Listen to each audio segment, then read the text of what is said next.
News channel में B Hanumant Rao साहब आपका स्वागत है। नमस्कार, बताइए। सर, आप ओबीसी के बहुत बड़े लीडर रहे हैं किसी टाइम में जब कांग्रेस का दबदबा हुआ करता था हिंदुस्तान के अंदर, लेकिन वर्तमान परिस्थिति में कांग्रेस की स्थिति बदल गई है। अब कांग्रेस को भी ओबीसी की लाइन पर आना पड़ा, इसका क्या कारण है? ये क्या कारण से सीधा जब राहुल गांधी कन्याकुमारी से कश्मीर तक फिरे, जब पाद यात्रा में उनको सब चीज मालूम हो गया किसान की तकलीफ, नौजवान की तकलीफ, गुर्बती गरीब लोगों का, उसके साथ आबादी में हाईएस्ट मेजॉरिटी ऐसो ओबीसी का भी कैस्ट वाइज सेंसस करूंगा, we come to the power, जितना हिस्सेदारी उतनी भागीदारी बोल के राहुल गांधी बोलने के बाद वैसी मल्लिकार्जुन खड़गे भी छत्तीसगढ़ प्लीनरी सेशन बोला, we come to the power, we conduct caste wise censor. 1831 में हुआ, अभी तक कैस्ट वाइज सेंसस नहीं करे। जंगल में ऐसो शेरों का हिसाब होता, मगर आदमी का हिसाब नहीं हो रहा। नरेंद्र मोदी की एक मरता नहीं, हम 3 मरता मिले ओबीसी एमपीज के कन्वीनर के नाते। वो बार बार बोले, साहब हम कैस्ट वाइज सेंसस क्यों नहीं करते, वो नहीं करा।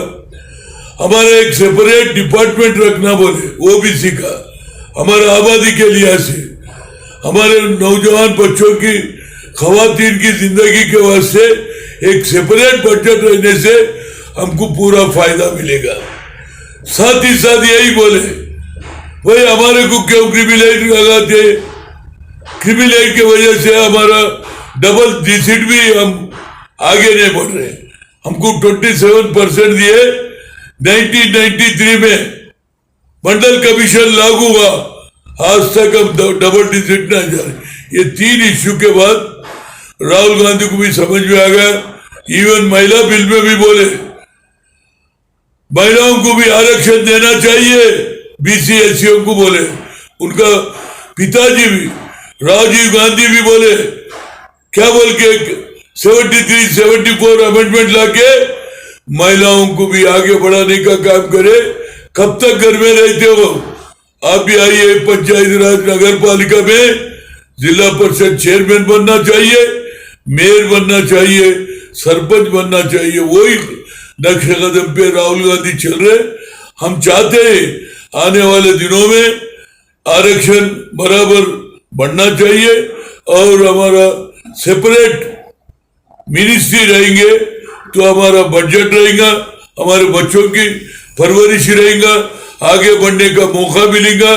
इससे पहले भी सोनिया गांधी जब यूपीए सरकार में थी, हमारे नौजवान बच्चे कोर्ट को गए IIT IIM में रिजर्वेशन लाने के वास्ते, कोर्ट डिले करी, नो क्वेश्चन ऑफ रिजर्वेशन पर ओबीसी। फाइनली सोनिया गांधी करे गए। हमारे बच्चे रूरल एरिया से आते, तमिल, मलयालम, उड़ीसा, ये सब हम पढ़ के आते, मगर talent is not anybody's property.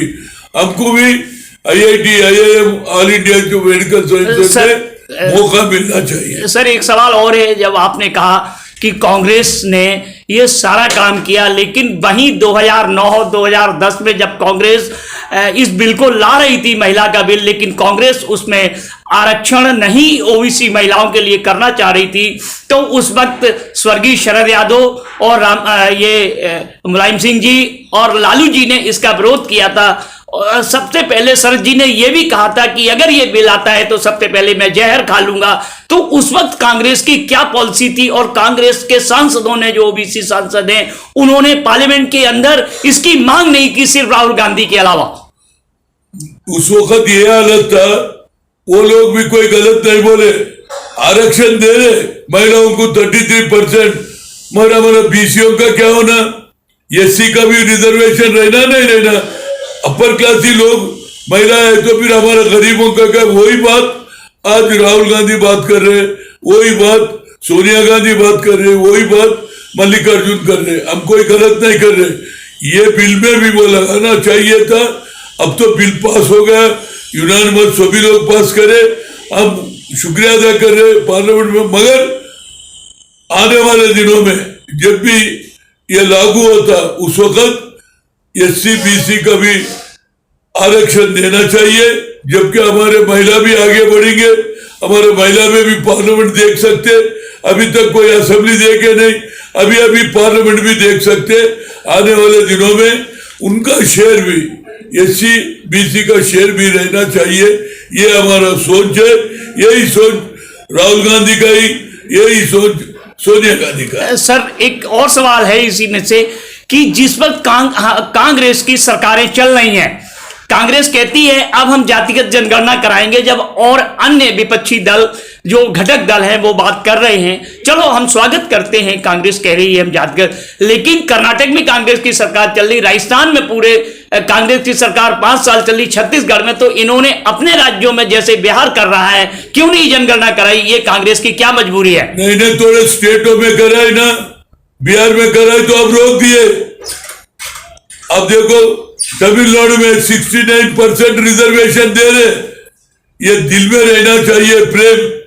आबादी में हम हाईएस्ट है, वोट हमारे को सही मौका नहीं मिलेगा तो कैसा होगा? आज लोगों में जागृति आई, जब से राहुल गांधी बोले, जब से मल्लिकार्जुन बोले, जब से सोनिया गांधी बोलने बाद हर पॉलिटिकल पार्टी सोचना चाहिए। पहले नरेंद्र मोदी जबली लगा तू बोला, एकदम उनको सोच आ गया मैं अकेला ही महिलाओं के साथ आगे बढ़ाने का कोशिश कर रहे, मगर अच्छा है अब उसको भी हम मदद करें, पार्लियामेंट पूरी। मगर आने वाले दिनों में ये आरक्षण एससी बीसी को भी रहना चाहिए, ताकि हमारे महिला भी पार्लियामेंट देख सकते, लोगों के हित में काम कर सकते। हमारे पास भी दम है, हमारे महिलाओं के केवल रिजर्वेशन नहीं रहे तो सिर्फ अपर क्लास वालों को ही फायदा होता, हमारे साथ नुकसान होता। यही बात राहुल गांधी बोल रहे, यही बात सोनिया गांधी बोल रही। सर एक और सवाल है कि जिस तरीके से अब ईडब्ल्यूएस कोटा आया, ईडब्ल्यूएस कोटा को हिंदी बेल्ट में सुदामा कोटा बोला जाता है। सुदामा कोटा में ये देखने में आया है जितना बीसी का आरक्षण है सारा किसी न किसी रूप के, जबकि बीसी का 27% आरक्षण है और ईडब्ल्यूएस कोटे का 10%। उत्तर भारत में यह देखने में आया है, अभी अंबेडकर विश्वविद्यालय लखनऊ में एसोसिएट प्रोफेसर के कुछ पद आए और उनमें सारे पद ओबीसी को कुछ नहीं दिया, सारे आप ईडब्ल्यूएस कोटे में कन्वर्ट कर दिए। तो क्या ये बीजेपी ओबीसी विरोधी है? 100% आज तक कभी ओबीसी की बात नहीं करते।